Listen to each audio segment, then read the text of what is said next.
On va pouvoir commencer. Donc, bonjour à tous. Je vous remercie de vous être connectés à notre webinaire sur la distribution alimentaire et le développement du commerce indépendant.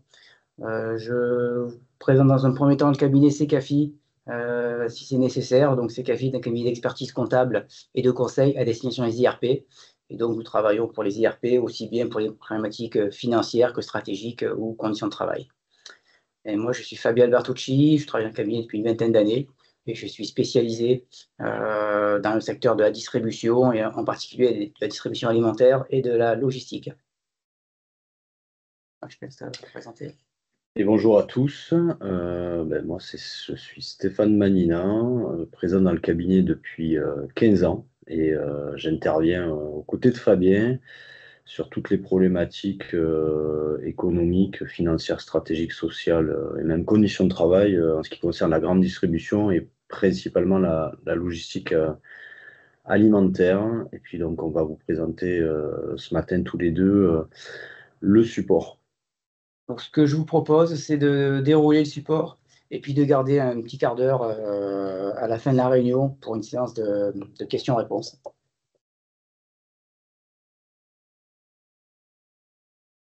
Oui, et puis n'hésitez pas alors vu qu'on on est quand même sur un nombre réduit de participants, n'hésitez pas à mettre dans le fil de conversation les questions qui pourraient vous venir au fil des slides, hein. Je pense qu'on peut y répondre assez rapidement. On a organisé le support en deux grandes parties. Il y a une première partie qui est une partie sectorielle et qui permet, je dirais, de cadrer un peu les choses et de rappeler un peu de quelle manière le secteur il se comporte, et puis comment il se comporte à la fois en 2024, mais ça sera intéressant aussi de revenir sur le début d'année de 2025. Et voilà, donc je vous laisse vous poser des questions. Alors, il y a des questions. Est-ce qu'on pourra avoir le support en fichier PDF? Oui, après le support, après la réunion, on vous l'envoie. Ouais. Donc, pour le premier slide, on revient sur l'évolution de la consommation ces dernières années. On est quand même sur un marché qui a été énormément chamboulé je dirais, ces 4-5 dernières années entre la période Covid, la période d'inflation et puis la période, je dirais, post-inflation, donc qu'on vit actuellement, avec chaque année, j'ai envie de dire, des années qui sont relativement exceptionnelles. Avec une année évidemment 2020 qui est une année relativement exceptionnelle en termes de volumétrie, hein, dans la mesure où on ne pouvait plus consommer à l'extérieur de son domicile. Donc les volumes dans la grande distribution au sens large ont explosé. C'est ce qu'on voit d'ailleurs sur le graphique. Et puis depuis 2020, on constate une baisse de la volumétrie vendue dans la grande distribution. Et ça s'est accentué notamment depuis les débuts 2022 et 2023, qui sont 2 années relativement fortes en termes d'inflation, hein. On reviendra tout à l'heure sur des pourcentages qui permettront d'évaluer aussi, et puis de toute façon, ça a échappé à personne, hein, quand on va faire les courses, les prix ont fortement augmenté. Et derrière, ça a eu des conséquences assez fortes aussi sur le secteur au sens large. Autre élément qui est quand même pas neutre, c'est que en parallèle de ça, on a aussi une population française qui ne croit pas beaucoup. Je lisais encore ce matin, on est sur le 34e mois de baisse du nombre de naissances. Donc on a une démographie qui n'est pas non plus hyper favorable pour le secteur de la grande distribution. Et puis, il y a une question, est-ce qu'on pourrait avoir le slide en plein écran? Ouais, on va vous le mettre, ça va vous permettre d'avoir un peu plus de visibilité. Donc sur la partie démographie, c'est pas non plus hyper favorable pour la grande distribution. Puis il y a un autre phénomène aussi sur lequel on peut revenir, c'est que aujourd'hui la grande distribution, c'est un certain nombre de distributeurs. Donc Les messages principaux, c'est une réduction des volumes qui sont vendus en grande surface depuis 2020, chose qui est ininterrompue et qui s'est accentuée depuis la période inflationniste 2022-2023 et qui a perduré un petit peu en 2024. Autre élément, c'est qu'on est aujourd'hui face à des nouveaux intervenants, et là, en l'occurrence, vous en voyez un certain nombre en bas à gauche, des nouveaux intervenants que sont Grand Frais, que sont Picard, que sont Biocop et qui sont qualifiés par le monde de la grande distribution comme des spécialistes, hein, spécialistes du frais, spécialistes du surgelé, spécialistes du bio. Donc on a aussi un certain nombre d'enseignes qui émergent et ces enseignes sont privilégiées par un certain nombre de Français. Deuxième élément, c'est que en 2024, on est face à une année qui est relativement exceptionnelle. Exceptionnelle à plusieurs titres.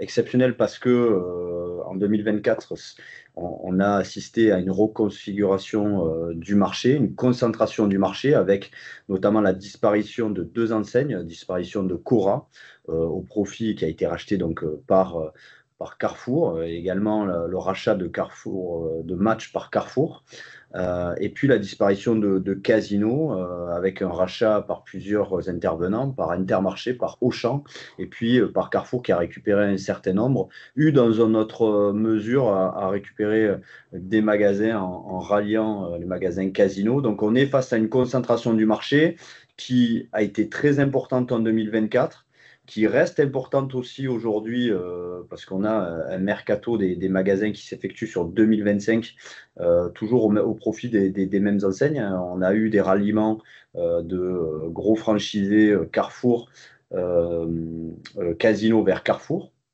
En début d'année 2025, il y a l'enseigne Shiver aujourd'hui qui a rallié et puis on a Colruyt qui est en vente avec un certain nombre d'enseignes qui ont fait des offres. Donc, et on devrait assister bientôt à une délibération vis-à-vis des offres qui ont été émises par un certain nombre de distributeurs. On sait qu'Intermarché a fait une offre. On sait que l'offre a été regardée par Lidl. On sait que l'offre a été regardée aussi par U. Donc voilà, donc ça c'est un élément qui est fort sur 2024, qui perdure en 2025. On a eu aussi en 2024 une refonte des alliances aux achats, hein, avec des alliances qui se sont faites notamment sur le marché français, mais également au niveau européen, avec une alliance assez importante, qui est d'ailleurs la plus importante aujourd'hui en France, ce qui est Auchan, Casino et Intermarché, qui représente à peu près 30% de parts de marché, donc un rapport de force important vis-à-vis des fournisseurs. On a aujourd'hui une guerre des prix qui a commencé en 2023 et qui perdure en 2024 et même en 2025 entre l'ensemble des distributeurs et qui reste un des éléments forts au niveau du marché de la grande distribution. Autre élément aussi en 2024 qui est notable, c'est que deux formats sont en croissance et uniquement ces deux formats. Ce sont le e-commerce d'un côté, quand on dit e-commerce, c'est la partie drive et la livraison à domicile, avec une croissance qui est relativement forte depuis de nombreuses années, notamment depuis le Covid. C'est un format qui fait croître le chiffre d'affaires des enseignes et notamment de l'enseigne Leclerc, qui est quand même le leader sur le secteur. Et puis, et ce matin, on sortait encore des chiffres, hein, la proximité, qui représente aujourd'hui 11% du marché et qui est un secteur qui est ultra dynamique et qui est amené à être dynamique dans les années qui arrivent.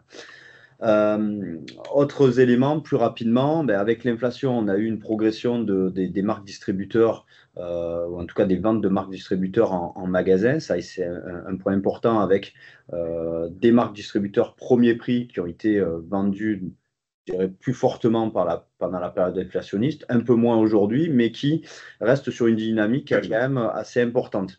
Ce qu'on observe, et c'est encore le cas sur le début d'année 2025, c'est qu'on est face à une inflation qui est relativement moins forte que ce qu'elle a pu être lors des années 2022, 2023 et même début 2024, et que depuis mi-mai, juin 2024, on est face à une réduction des prix sur un certain nombre de produits. Ce qui fait qu'aujourd'hui, les volumes repartent, ou en tout cas sont moins négatifs que ce qu'ils avaient pu être par le passé. Et puis, fort de ce constat, on a un certain nombre d'innovations qui étaient plutôt stoppées dans cette période, qui repartent. On sait que les innovations dans le mix vente et dans le mix chiffre d'affaires, c'est quand même important et ça permet aussi de valoriser un peu le prix. Et là, ça repart aussi depuis la baisse de l'inflation. Alors, il y a une question. Il y a une alliance Leclerc-Intermarché aussi. Je ne crois pas. Ça ne me parle pas en tout cas. Je ne crois pas, ni d'un point de vue européen, ni d'un point de vue français, en tout cas sur les achats. Les alliances qui ont été faites, alors il y a des alliances avec Cora, Match, qui ne sont plus, voilà, qui ne sont plus de l'enseigne Deleuze, ont rallié, bon, ont été rachetés par Carrefour. Donc, au niveau français, il y a cette alliance-là. Mais l'alliance notable en 2024 qui a été créée du fait de la reconfiguration du secteur, c'est l'alliance entre Intermarché, Auchan et Casino. Et c'est une alliance qui va au-delà de l'aspect achat, puisque il y a aussi des engagements sur la production, puisque vous savez, Intermarché produit un certain nombre de marques distributeurs. Il y a aussi des engagements vis-à-vis de la production et de la mutualisation de la production des marques distributeurs. Et puis, un élément qui n'est pas neutre, on le disait tout à l'heure, il y a la guerre des prix aujourd'hui qui fait suite à la forte inflation qui a pu avoir lieu en 2022-2023. Aujourd'hui, les aspects importants qui ressortent des sondages vis-à-vis de ce que peuvent penser les clients sur les éléments les plus importants aujourd'hui à leurs yeux. Un élément ressort comme l'élément clé, c'est le prix finalement en magasin. Donc c'est un des principaux leviers d'actes d'achat des clients en magasin. Et puis le second, c'est le rapport qualité-prix aussi qui ressort comme un élément important. Donc c'est ces deux éléments qui sont aujourd'hui privilégiés dans l'acte d'achat des clients en magasin. Et c'est ce qui fait qu'aujourd'hui, on a une guerre des prix qui est féroce entre les distributeurs. C'est aussi une des raisons pour lesquelles il y a eu des alliances aux achats, pour avoir un rapport de force un peu plus puissant vis-à-vis des grandes entreprises aujourd'hui, pour essayer de tirer les prix vers le bas et d'être beaucoup plus compétitif et d'essayer de recapter un certain nombre de clients qui avaient pu se diriger vers des enseignes plus compétitives. La réalité, c'est que les prix ont augmenté de plus de 20% sur les 2-3 dernières années et qu'aujourd'hui, y compris si les prix ont tendance à baisser, en tout cas depuis 2024, mi-2024, c'est relativement peu perceptible puisque quand ils ont augmenté de plus de 20% en moyenne et on observe des prix qui ont augmenté plus largement sur un certain nombre de produits, quand on a des baisses de prix, on est sur du moins 1%, voire moins 0 et quelques pourcents. Donc, c'est quasiment imperceptible pour le commun des consommateurs. C'est pour ça que les volumes, les ventes de volume ont eu du mal à repartir, je dirais, en magasin, puisque il a fallu un peu de temps, et c'est ce qui est en train d'arriver aujourd'hui, que les consommateurs et un certain nombre de clients arrivent à récupérer aussi du pouvoir d'achat, puisque c'est un élément assez important, la perte de pouvoir d'achat qu'ont pu subir les clients et l'ensemble des Français en ces périodes de forte inflation. Et puis on le disait, la guerre des prix, elle fait rage. Le leader sur le prix, le leader incontesté, c'est Leclerc. Il domine de loin ses concurrents. Et surtout, la puissance de Leclerc, c'est qu'il arrive à arbitrer aussi et à tenir à distance ses principaux concurrents. Quand on a fait quelques études sur le sujet, sur l'indice des prix qui sont regardés, en tout cas l'indice des prix qui est regardé, c'est sur les marques nationales, donc sur des marques qui sont comparables entre elles, on observe, et c'est ce qu'on voit sur le graphique en haut à droite, que Leclerc tient tous ses concurrents à distance à 2 points d'indice de prix de l'ensemble de ses concurrents, et que lorsque certains de ses concurrents se rapprochent de lui, il réinvestit dans les prix pour le tenir à distance et pour maintenir finalement une image et une compétitivité prix qui reste et qui fait de lui le leader incontesté sur ce sujet. Et même durant cette période inflationniste qu'on voit en bas à gauche, c'est que la perception client de la compétitivité prix de Leclerc, finalement, a impacté aussi l'enseigne Lidl, puisque l'image prix de Lidl s'est vue dégradée au profit de l'image prix de Leclerc dans la période inflationniste, puisque il a été sur je dirais, une stratégie féroce en termes de prix.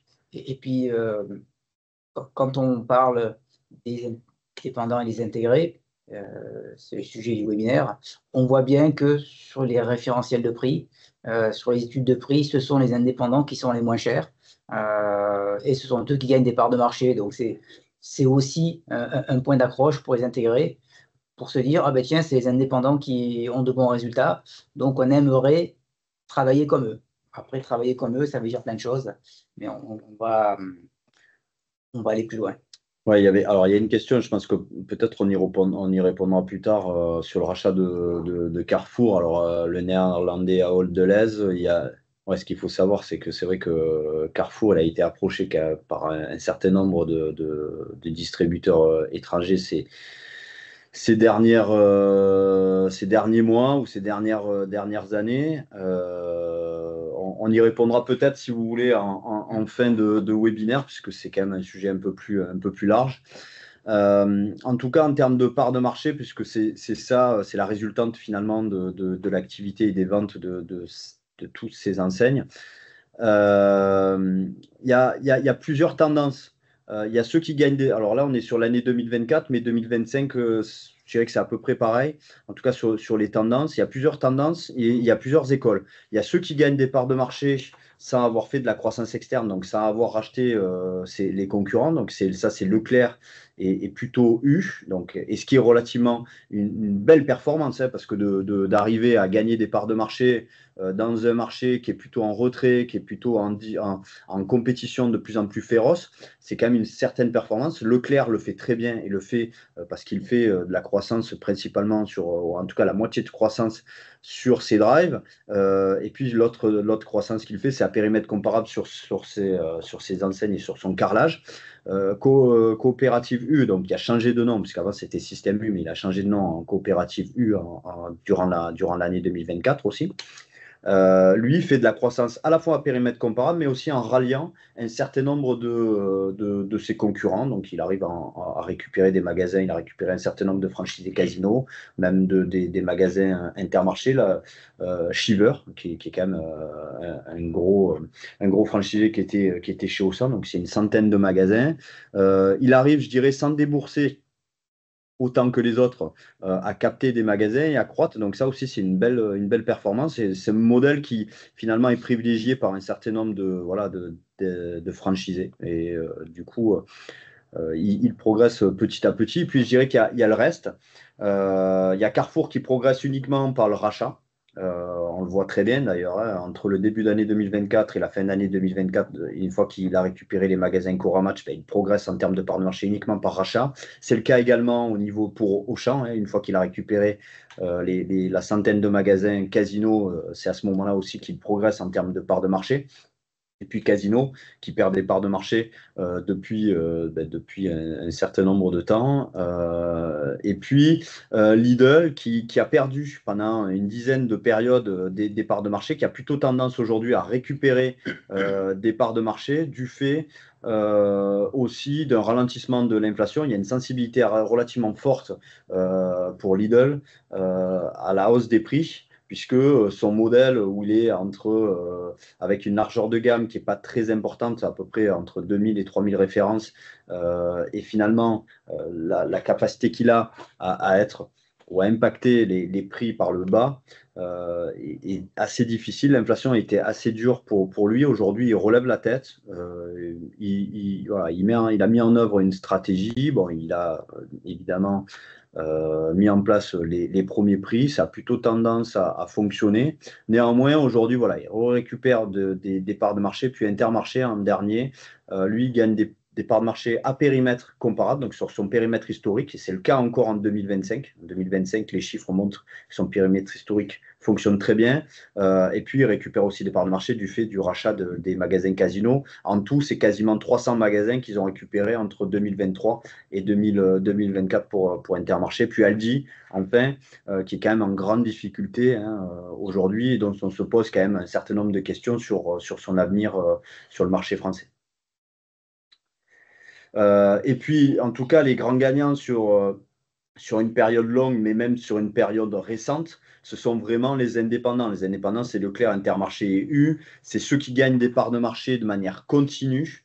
On aurait pu presque mettre Lidl, qui est quand même l'OVNI, je dirais, intégré, qui lui aussi gagne des parts de marché depuis un certain nombre de temps. Mais c'est vrai que le modèle indépendant est le modèle aujourd'hui qui fonctionne le mieux sur le marché. Et aujourd'hui, à 3, il représente plus de 50% du marché de la grande distribution en France. Et ces 3 intervenants se sont mis des objectifs très importants à horizon 2030, puisque Leclerc, aujourd'hui, qui représente à peu près un quart du marché, s'est dit fort de ça et s'est donné de l'ambition d'atteindre 30% de part de marché. Au travers de sa stratégie qu'il a appelée Cap 15, s'oriente vers 15% de part de marché et Intermarché, lui, s'oriente vers 20% de part de marché.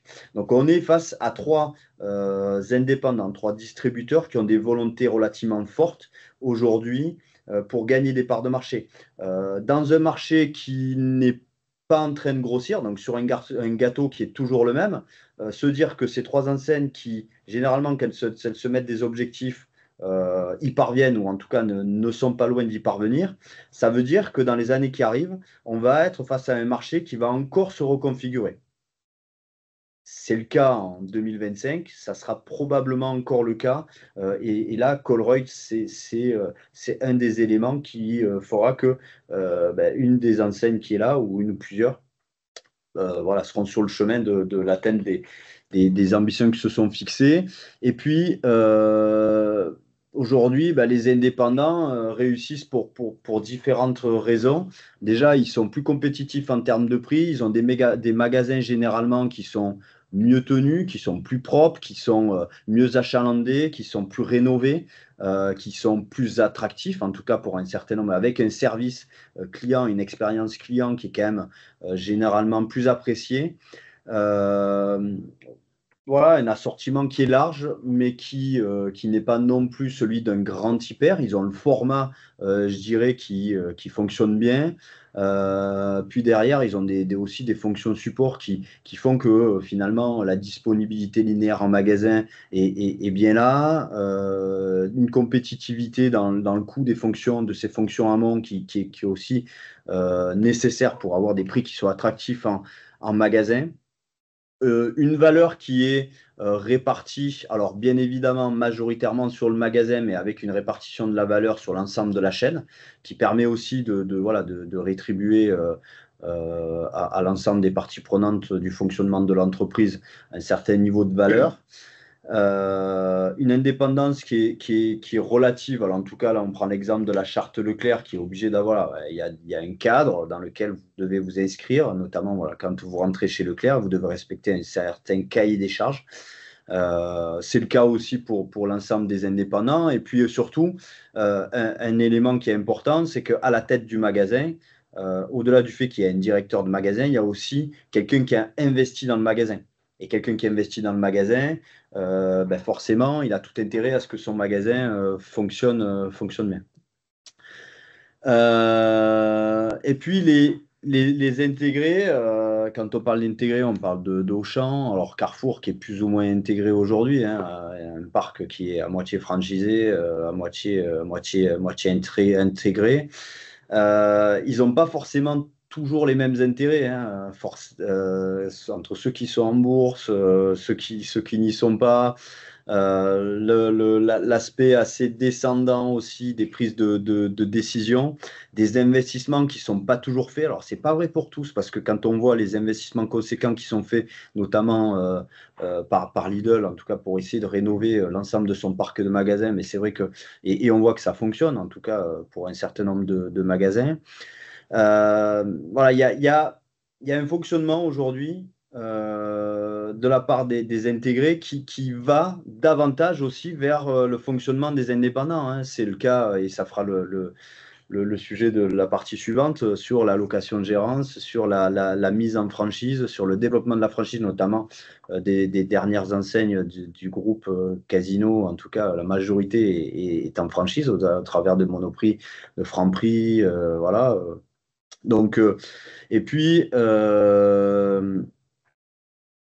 je dirais, et c'est le dernier point, que il y a aussi surtout des stratégies qui sont à court terme et des visions stratégiques à court terme qui sont parfois contre-productives, et ça les différencie beaucoup de la stratégie long, moyen terme des indépendants. On le voyait tout à l'heure, hein, il y a des visions à 2030 avec des axes stratégiques, des plans stratégiques, des décisions stratégiques qui sont très importantes. Alors, je regarde en même temps les questions. Maintenant, dans la zone mulhousienne, il y a 3 hyper carrefours dans un rayon de 10 km, juste au passage de 2 Corans en carrefour. Ouais, alors ce matin, il y a un article intéressant, je ne sais pas si vous l'avez vu dans LSA, sur le patron de l'autorité de la concurrence qui explique de quelle manière ils font leur travail, en tout cas lorsqu'il s'agit de regarder les magasins dans la même zone de chalandise. Donc il y a des approches qui sont, je dirais, détaillées au cas par cas, en fonction de la zone, en fonction des déplacements, en fonction aussi des surfaces. Le premier élément clé quand l'autorité de la concurrence regarde la reprise de magasins, c'est aussi la surface de l'enseigne.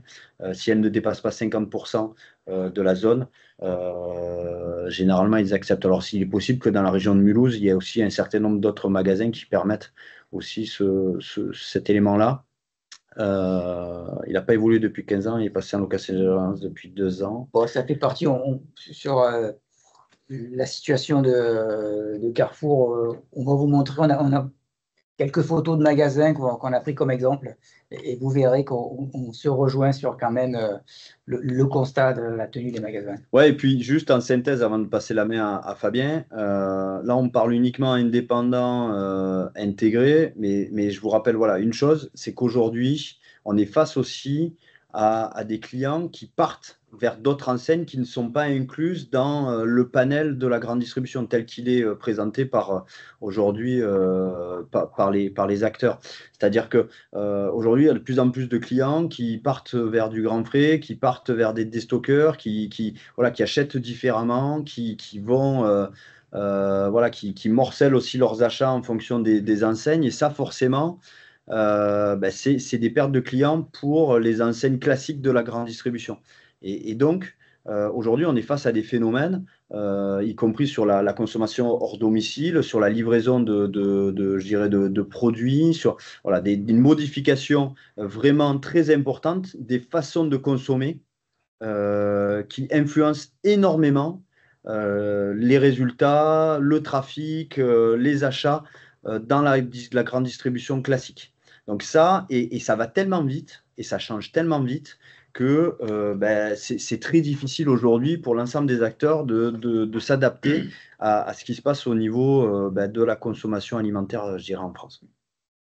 Donc, premier constat, les grands gagnants de la période actuelle, ce sont les indépendants, et du coup, les enseignes intégrées, enfin, qu'on en appelle encore intégrées, mais je pense qu'on va vite voir comment on les appelle plutôt hybrides, qui se disent qu'en copiant le modèle, ça ira mieux. Alors après, copier le modèle, ça ira mieux. De quoi parle-t-on? Alors, déjà, il y a des différences essentielles entre les groupes intégrés et les groupes indépendants. C'est comment est attribuée la valeur créée. Qui gagne de l'argent dans ces groupes? On a repris ici un schéma avec l'ensemble des acteurs du marché, avec 2 lignes, les fonctions amont, donc la centrale d'achat, la logistique, les systèmes d'information, et puis les fonctions aval, donc les points de vente. Tout ça pour dire quoi? C'est que chez les indépendants, les fonctions amont ne sont pas là pour gagner de l'argent. Elles sont là pour délivrer une prestation au moindre coût et toute la valeur créée va au niveau des magasins qui sont des centres de profit et qui appartiennent chaque fois à un indépendant, un adhérent, un associé, selon comment ils sont appelés dans les différentes enseignes.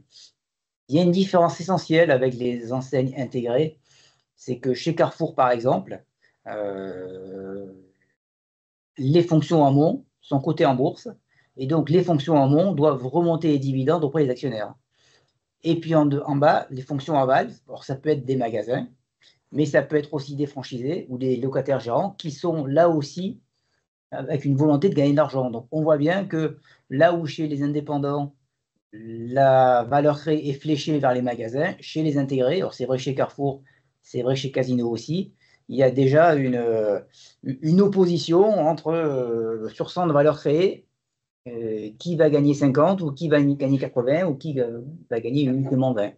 Donc la valeur créée est fléchée vers deux centres de profit, alors que chez les indépendants, 90 ou 95% de la valeur créée va dans les magasins, ce qui permet de réellement baisser les prix et d'avoir un positionnement prix compétitif. Et on ne l'a pas mis chez Auchan, mais c'est vrai qu'Auchan, avec sa volonté de passer des magasins en franchise, on aurait quasiment pu les mettre sur le même organisation que Carrefour et Casino. C'est un petit peu pour ça qu'on parle beaucoup moins de magasins intégrés, mais plutôt de groupes hybrides.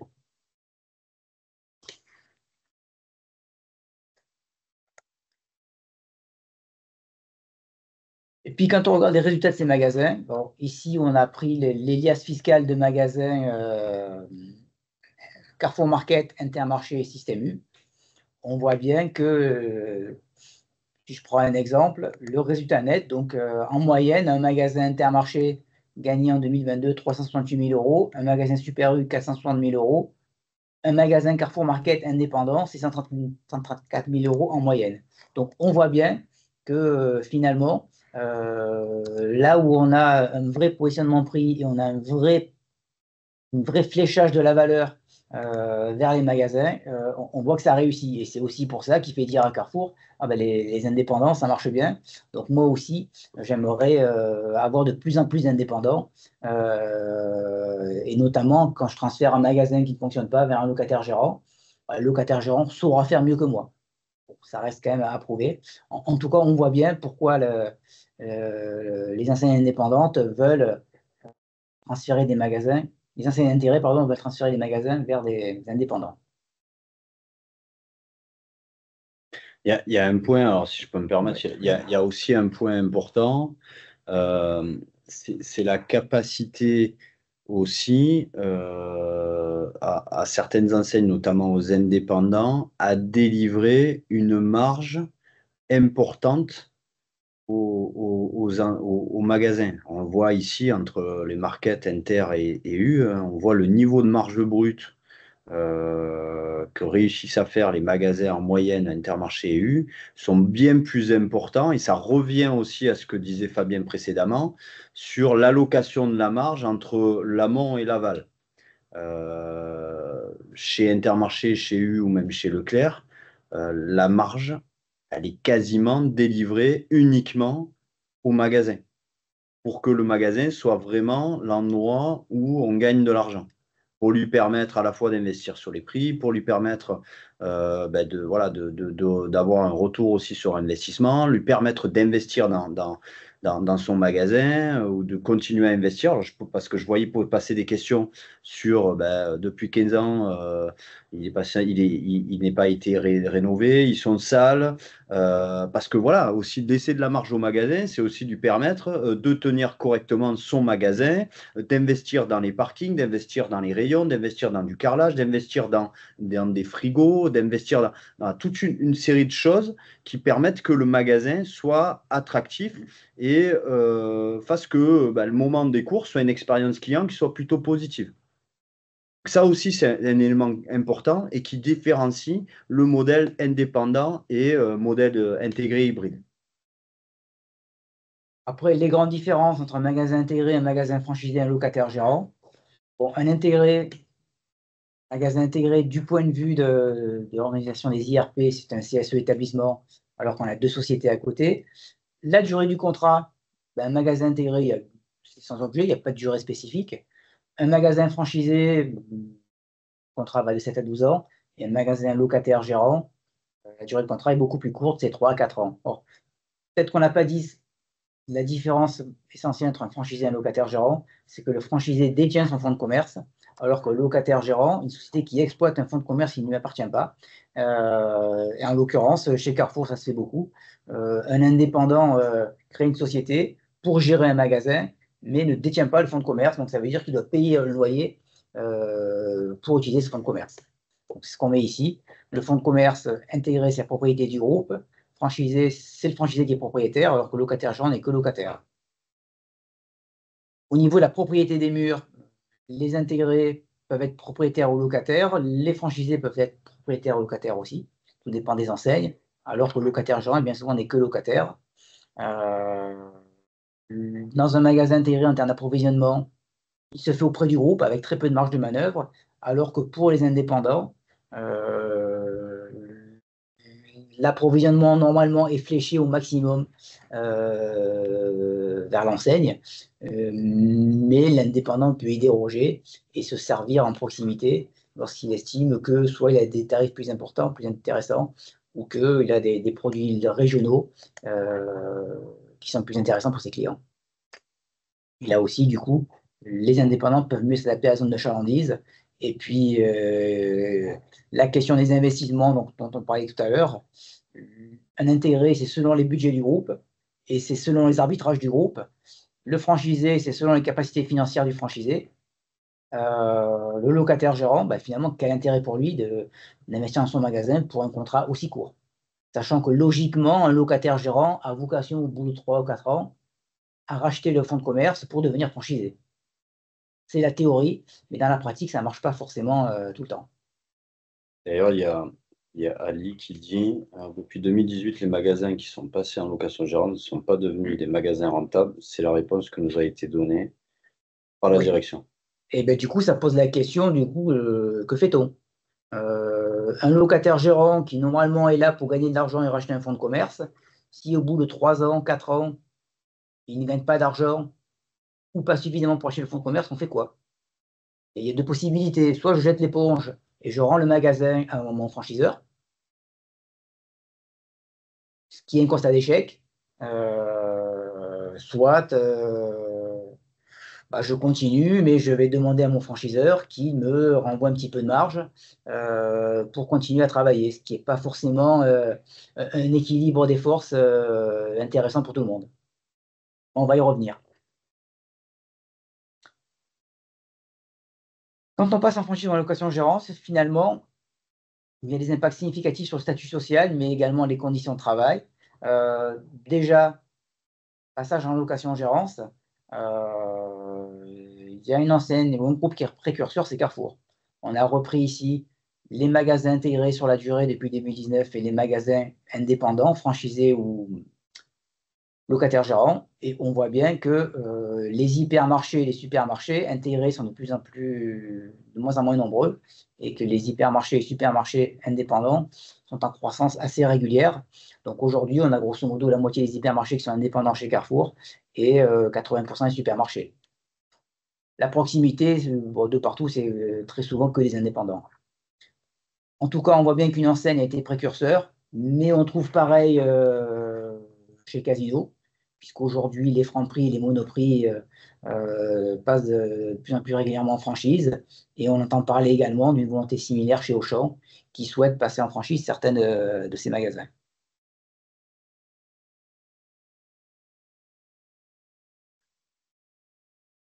Quand on passe en location-gérance, pour les IRP, ça veut dire quoi? Ben, ça veut dire qu'on était un établissement et qu'on devient une CSE entreprise. Donc, on récupère l'ensemble des prérogatives d'un CSE, les informations en consultation sur la situation économique, la situation sociale, la stratégie, possibilité éventuellement de lancer un droit d'alerte. Les accords d'entreprise préexistants peuvent être dénoncés au passage, ce qui veut dire que le CSE aura besoin de les renégocier ou en tout cas de lancer une renégociation puisqu'ils perdurent pendant 12 mois et qu'après il y a encore une période de 3 mois qui permet de les renégocier. Et puis, il y a une vigilance accrue qui est nécessaire par rapport aux projets économiques portés par le franchisé ou locataire gérant. Tout ce qui touche aux compressions d'effectifs, la recherche de gains de productivité, des économies sur les salaires des plus anciens. Et puis, il y a aussi quelque chose qui est important, c'est que les NAO sont désormais faites au niveau du magasin de l'entreprise, bien évidemment en cas de présence d'une organisation syndicale représentative sur le magasin. Pour les salariés, ben, c'est la perte des avantages collectifs à horizon 15 mois. Ça peut être des pertes de rémunération au niveau du variable, individuel ou collectif, des avantages salariaux. Bon, on a quelques études qui passent dans la presse qui disent c'est une perte de 3 000 € par salarié par an en moyenne, si on rajoute également mutuelle prévoyance. L'exposition et l'intensification du travail non encadré. On verra tout à l'heure quelques exemples concrets. Baisse d'effectifs, sans compensation par l'organisation des outils, conditions de travail dégradées, et puis éventuellement aussi disparition des trajectoires professionnelles, fonctionnelles et géographiques au niveau groupe, si tant est que ça existe dans les groupes intégrés. Quelques retours d'expérience. Bah, chez un locataire gérant, par exemple, bah, on a un locataire gérant qui a dit à Carrefour, écoutez, moi, ça fait 3 ans que je suis là, je ne gagne pas d'argent, voire j'en perds. Je vous rends le magasin. Bon, Carrefour a répondu, bah, finalement non, je vous accorde 800 000 € de subvention. Comme je disais tout à l'heure, ce n'est pas la meilleure des choses. Parce que Carrefour ne veut pas récupérer son magasin qui est un petit peu dégradé, et le locataire gérant va quémander de la marge supplémentaire au groupe. Bon, ce n'est pas forcément un bon attelage.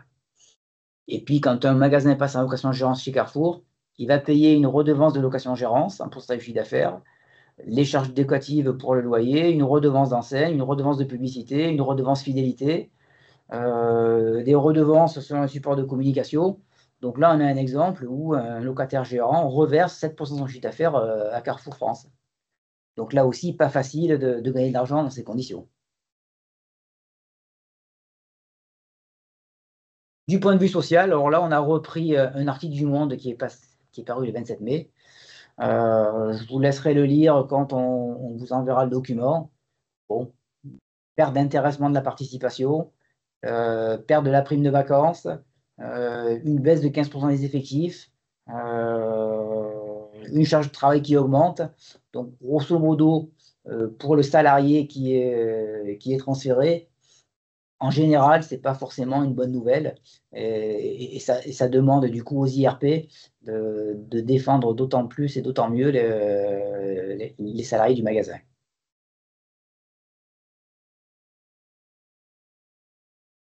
On parlait tout à l'heure de magasins qui n'étaient pas trop bien tenus. Ben, là, on a pris un exemple de quelques magasins. On est allé se balader, on a pris des photos. Bon, je ne sais pas s'il est mieux ou moins bien tenu que le Carrefour dont on parlait à Mulhouse, j'ai bonne mémoire. En tout cas, ça laisse penser une chose, c'est que les salariés ont commencé beaucoup de tâches, mais qui n'ont pas eu les moyens ou le temps de les finir. Effectivement, quand on réduit les effectifs, quand on réduit les heures travaillées, ben on fait tout et on fait rien. Donc on se retrouve avec un magasin qui est sale, qui n'est pas attractif pour les clients, et du coup c'est difficile de développer l'activité, le chiffre d'affaires. Et donc là, on se pose la question de savoir ce que peut devenir un tel magasin. Oui, et puis comme disait Alice, c'est-à-dire qu'à un moment donné, alors là, le commentaire, c'est absolument, on a pu calculer une perte de salaire de 1 ou 2 mois de salaire, et dans la plupart des magasins, il n'y a pas eu d'augmentation lors des NAO. C'est vrai que si en plus de ça, il n'y a pas de reconnaissance du travail, des efforts à fournir, c'est vrai que ça donne encore moins envie de se donner à fond pour la tenue du magasin. Autre exemple, le magasin. On parlait tout à l'heure des investissements. Ben là, vous voyez un magasin qui a plus que vieilli. Le carrelage cassé, des trous de partout au fur et à mesure des réimplantations. Des clients voilà, qui sont à côté d'un carreau qui est cassé. Donc imaginez une personne âgée qui passe, qui se prend le pied dedans. Bon, voilà, bref. C'est pas très commercial. Et puis on a même des magasins où les meubles froids n'ont pas été rénovés et où il y a des fuites en permanence. Et donc là, ça pose une deuxième question.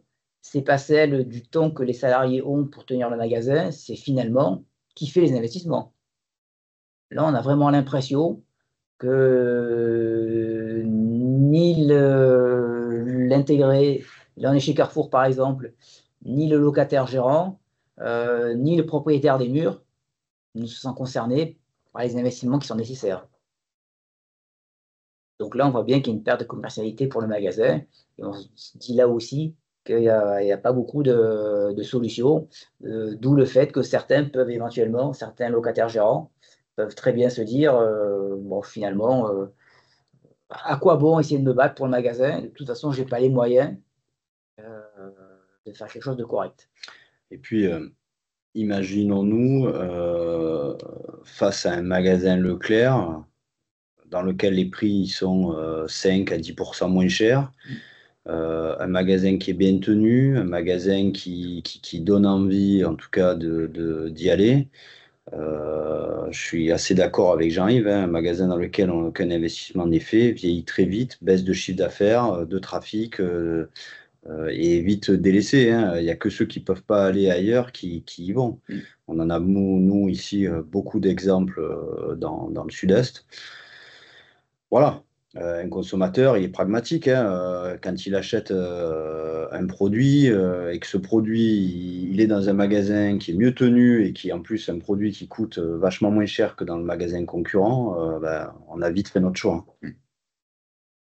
Et donc rapidement, là, on voit que finalement,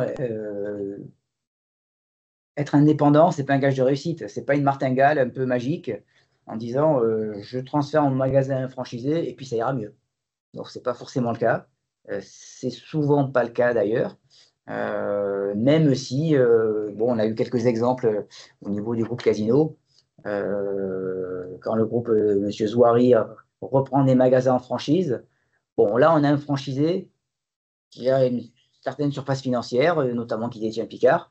Donc, effectivement, le franchiseur peut dire, je cède mon magasin à quelqu'un qui connaît le métier, qui a une surface financière conséquente, qui sera capable de le rénover et de refaire un bon magasin avec une certaine commercialité. Ça peut arriver, mais ce n'est pas forcément toujours le cas. Donc, c'est le point de vigilance aussi, quand on passe en franchise ou en location en gérance, c'est d'essayer de se positionner sur le projet de l'indépendant qui reprend. A-t-il une vraie surface financière? A-t-il vraiment les moyens de faire un beau magasin?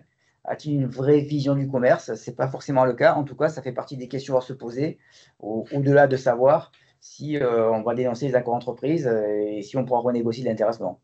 Donc, c'est quand même assez important. Puis enfin, ce qu'il faut retenir, finalement, passer en indépendant, est-ce que c'est une solution gagnante ou pas?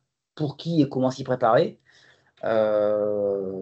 Malheureusement, souvent, quand on passe en franchise ou en location-gérance, c'est un moyen de sauver un magasin déficitaire depuis de nombreuses années ou qu'on n'a pas les moyens de rénover.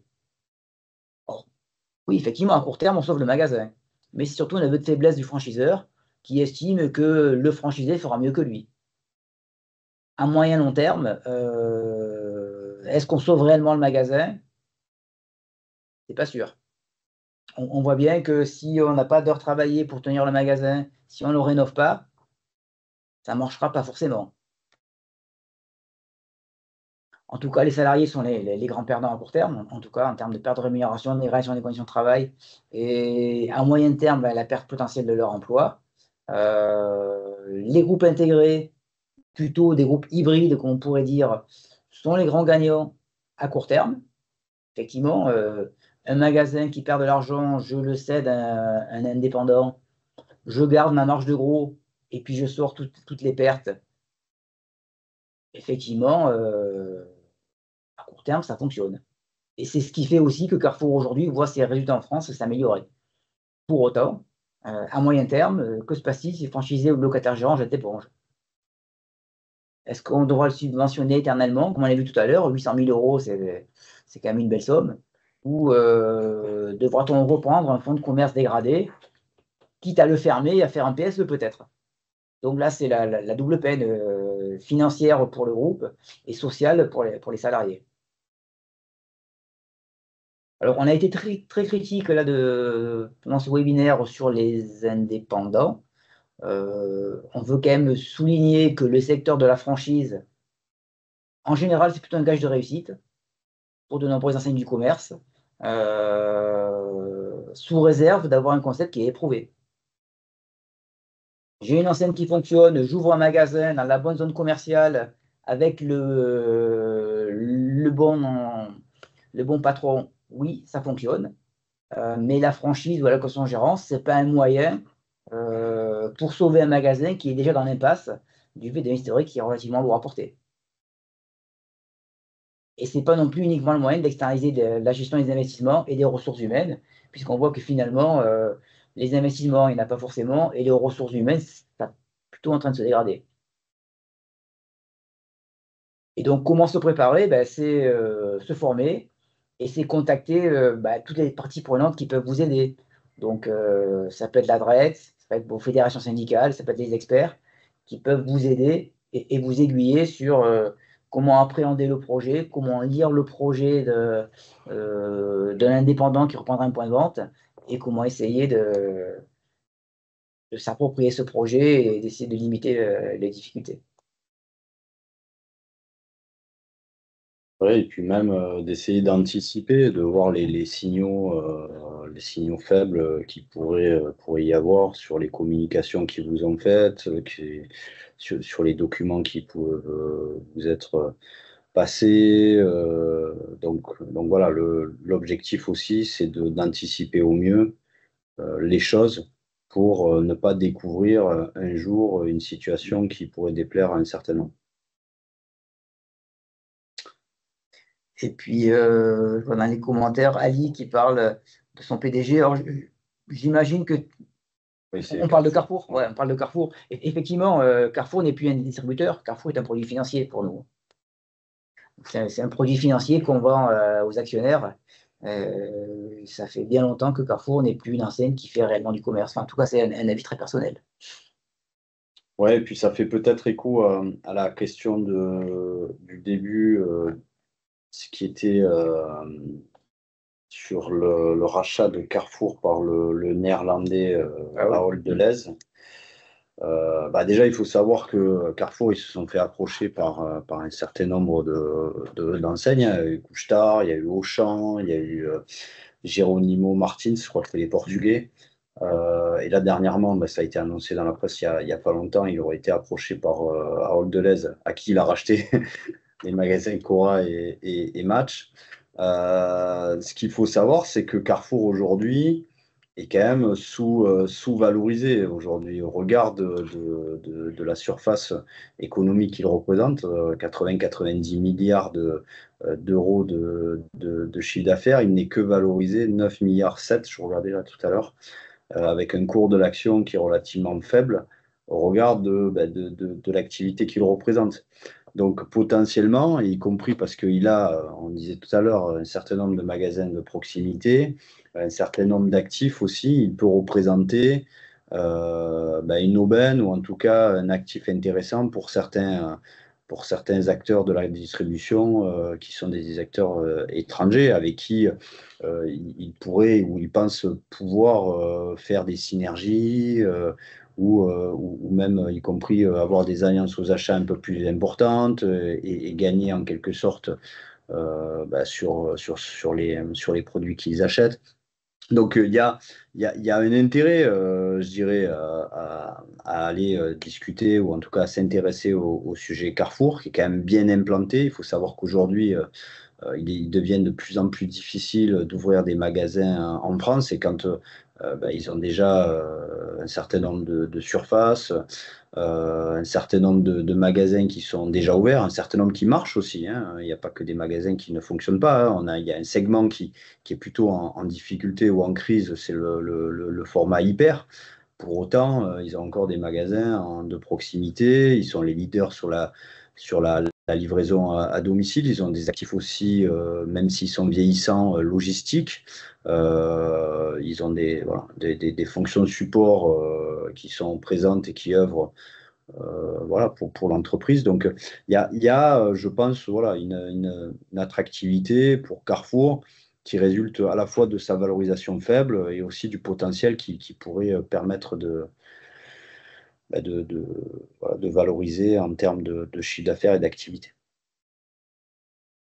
Dans les questions, alors peut-on avoir le support? Oui. Oui, par mail, je ne sais pas. Merci pour votre réponse, ce que nous pensons aussi. L'ancrage local des magasins indépendants contribue grandement à la force et au succès de leur modèle. Oui, ouais, c'est vrai. C'est vrai que bah, c'est plutôt des magasins aussi ruraux, hein. C'est plutôt des magasins ruraux. Alors, je vois qu'il y a une question qui apparaît. Est-ce que vous souhaitez qu'on vous rappelle? Et Carrefour a du mal dans le Grand Est où il n'était pas implanté. Oui, mais c'est aussi une des raisons pour lesquelles en fait il s'est positionné sur Cora et Match. Alors Cora, je suis pas sûr que ça l'a arrangé, mais Match c'est quand même plutôt des magasins qui sont sur des formats qui fonctionnent, hein, formats de petits super, en tout cas des formats qui aujourd'hui marchent quand même bien. Ouais, bah, après on voit bien que il y a les derniers, si on regarde la dernière concentration du secteur, il y a vraiment une complémentarité quand on voit U qui rallie Shiver dans une zone qui est centre-est et même est, c'est un endroit où ils n'étaient pas forcément présents. L'Est, je suis tout à fait d'accord avec le commentaire, ben, ils n'étaient pas très présents, Carrefour dans l'Est, et là c'est vrai qu'avec le rachat de Cora et de Match, ben, du coup ils assoient leur présence sur ce territoire. Pareil pour Intermarché, quand il récupère des magasins, il a récupéré quand même pas mal de magasins en région parisienne aussi, notamment voilà, sur même de la proximité. Ils ont accru leur densité dans le sud-est aussi. Après, il n'y a pas uniquement que des enjeux de commerce, il y a aussi des enjeux de synergie de fonctions amont. Donc, on voit hein, que une concentration aussi d'un point de vue logistique, c'est intéressant, notamment sur les économies en termes de kilomètres qui peuvent être. Bon, voilà, il y a beaucoup de réflexions sur aussi le rachat de magasins qui vont au-delà de l'aspect commercial, mais c'est aussi sur la complémentarité avec le parc existant et les fonctions amont existantes. Euh, je pense qu'on a bientôt terminé. Je ne sais pas si vous avez d'autres questions. Alors, il y a pas mal de commentaires, mais qui sont des commentaires plutôt factuels. Nos clients n'adhèrent pas au modèle Carrefour.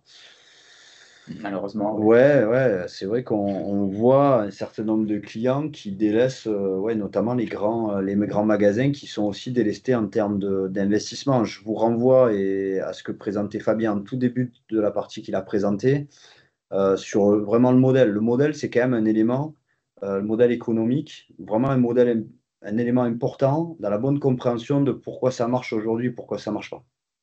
Il y a des distributeurs qui ont des intérêts qui sont parfois un peu divergents entre la valorisation de l'entreprise pour certains et finalement la valorisation du magasin et du travail en magasin pour d'autres. Et on voit aujourd'hui que ces trajectoires différentes, elles ont des succès qui sont complètement opposés. Donc, je vous amène à réfléchir sur le modèle, le bon modèle et la bonne répartition de la valeur, puisque ça influence énormément finalement la qualité de ce qui est vendu en magasin, les envies des clients d'aller dans ces magasins-là aussi. Donc voilà. Nos clients n'aiment pas la MDD Carrefour. Merci beaucoup pour votre éclairage. Ben, écoutez, merci à vous en tout cas d'avoir été présent. Merci pour vos questions. Si vous en avez d'autres, n'hésitez pas. Vous pouvez nous contacter. En fait, il y a un petit sondage là qui demande si vous souhaitez être contacté. Bon, voilà, vous cliquez oui si vous souhaitez qu'on vous rappelle ou non si. Si vous le souhaitez, pourquoi. Et puis, vous avez eu aussi dans le fil de discussion le calendrier des prochains webinaires, si vous souhaitez connecter sur d'autres sujets. Ouais, l'avenir était incertain pour les ex-Cora. Oui. Ouais, et puis je suis d'accord. En tout cas, pour les magasins les plus gros, c'est vrai qu'il y a quand même une impasse aujourd'hui. Et puis, il n'est pas qu'incertain pour les ex-Cora, puisqu'il est aussi incertain pour un certain nombre de casinos. Alors, y compris s'il y en a un nombre voilà, qui ferment. Certains seront peut-être repris par des concurrents. Mais ouais, ouais, voilà, il faut se dire que le marché n'est pas extensible. qu'il y a de plus en plus d'ouvertures de magasins quand on regarde les ouvertures de magasins de proximité. Donc il y a de la cannibalisation qui est faite entre des ouvertures de magasins, des magasins qui sont existants, des formats qui sont plus attractifs, des enseignes qui ne le sont plus, des produits, vous le disiez, qui ne plaisent plus forcément non plus aux consommateurs. Donc il y a aussi voilà, un chamboulement aussi dans les magasins au sens général. Et donc, des magasins qui ouvrent, mais qui ouvrent et qui sont beaucoup plus petits. Donc, il est vrai qu'il faut se poser des questions sur les hyper, hein. Et pour finir, des hyper, il y en a quand même pas mal qui marchaient. Quand chez U, chez Leclerc, même encore chez Auchan, il y en a un certain nombre qui fonctionnent. Après, voilà, il faut qu'ils soient bien placés, il faut qu'ils soient bien tenus, il faut qu'ils soient pas trop grands non plus. Merci à vous et puis bonne journée, bonne continuation. À bientôt. Merci, au Au revoir. revoir.